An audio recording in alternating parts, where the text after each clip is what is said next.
Jadi kali ini kita akan ngobrol santai ke pasar yang gak selalu sewa. Seru banget kan? Dan seperti biasa aku gak sendiri, aku ditemenin teman aku yaitu Indah. Hai Ayla, hai juga teman-teman semuanya. Kenalin aku Indah, senang banget nih bisa diundang podcast dari Ayla. Dan kita akan membahas tentang pasar yang gak selalu stabil nih. Menurut kamu apa sih keseimbangan pasar itu? Oke, jadi aku jelasin sedikit ya biar teman-teman gak lihat. Jadi keseimbangan pasar itu terjadi waktu jumlah barang yang dibeli sama dengan jumlah barang yang dijual pada harga tertentu. Jadi kalau permintaan atau penawaran juga otomatis keseimbangannya juga biasa. Oh gitu ya, benar banget nih kata Ayla tentang keseimbangan pasar. Nah, kalau permintaan dan penawaran itu menurut Ayla gimana nih? Oke, jadi masuk ke permintaan. Permintaan itu jumlah barang atau jasa yang dibeli sama konsumen di berbagai tingkat harga. Biasanya nih, kalau harga naik, orang jadi malas beli, tapi kalau harga turun, malah langsung semangat tuh belinya. Nah, kalau penawaran, balikannya. Penawaran adalah jumlah barang atau jasa yang dijual produsen di berbagai tingkat harga. Biasanya, kalau harga lagi tinggi, produsen semangat jual karena untungnya juga besar banget. Nah, iya benar banget kata Ayla. Permintaan sama penawaran itu sama-sama penting nih. Karena permintaan dan penawaran itulah yang mempengaruhi jumlah harga barang dan jumlah barang yang ada di pasar nih. Oke, sekarang kita bahas contoh yang pertama ya, guys. Kalau permintaan naik, contohnya kayak gimana tuh? Nah, kalau permintaan naik, itu contohnya nih misalnya pada saat bulan Ramadan. Nah, kita kan sering berburu takjil nih, otomatis kita mencarinya makanan manis atau minuman manis ya kan? Karena buat ngisi boosting amunisi kita, biar kita semangat nih. Karena kan kita kalau puasa itu kan lemes ya, karena kita kan puasa berjam-jam nih ya, jadi otomatis kita nyarinya makanan manis ataupun minuman manis. Jadi permintaan buat gula, tepung ataupun sirup itu bakal meningkat banget kan. Nah, otomatis permintaan buat tepung sama gula sama sirup tadi meningkat nih.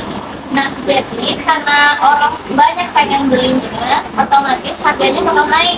Karena banyak kan yang beli, pasti orang bakal beli walaupun harganya mahal kan.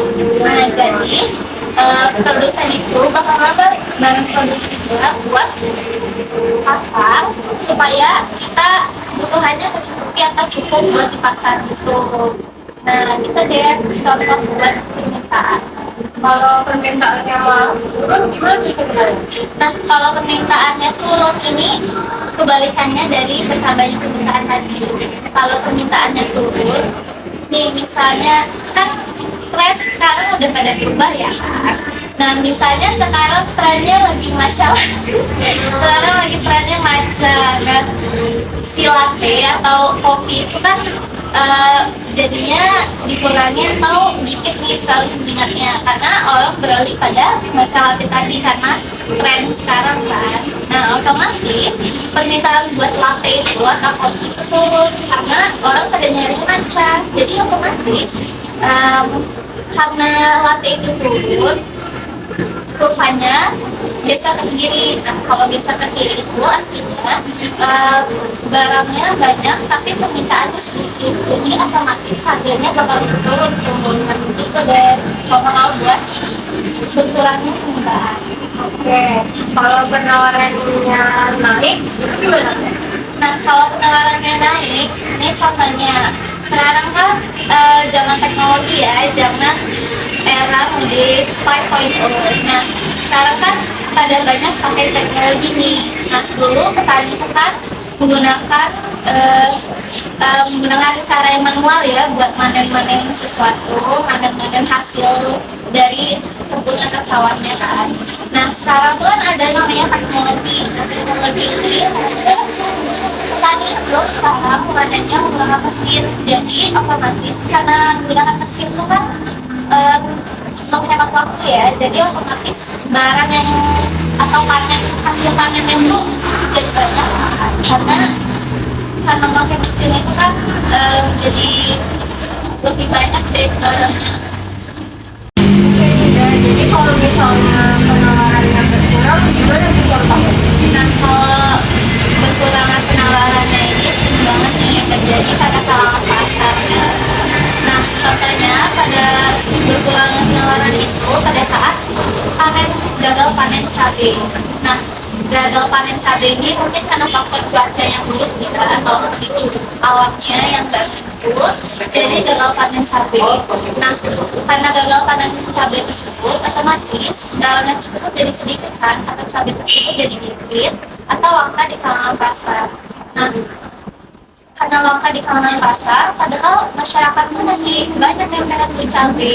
Nah, otomatis harga cabai itu meningkat pesat karena barangnya itu langka. Padahal orang masih banyak yang nyari. Nah, itu contoh dari berkurangnya penawaran. Oke, jadi inti dari semua obrolan kita tadi berarti kita lihat pasar itu nggak selalu seimbang. Iya, benar banget. Pasar itu nggak selalu seimbang. Permintaan dan penawaran bisa berubah karena banyak faktor. Contohnya itu kayak tren, musim, teknologi, atau faktor alam. Nah, tapi yang kerennya itu pasar itu bakal selalu nimbangin atau menyesuaikan kondisinya supaya menemukan keseimbangan pasar yang baru nih. Itu adalah. Wah, keren banget nih pembahasan kita kali ini. Terima kasih banyak ya Nin udah sharing hari ini bareng aku.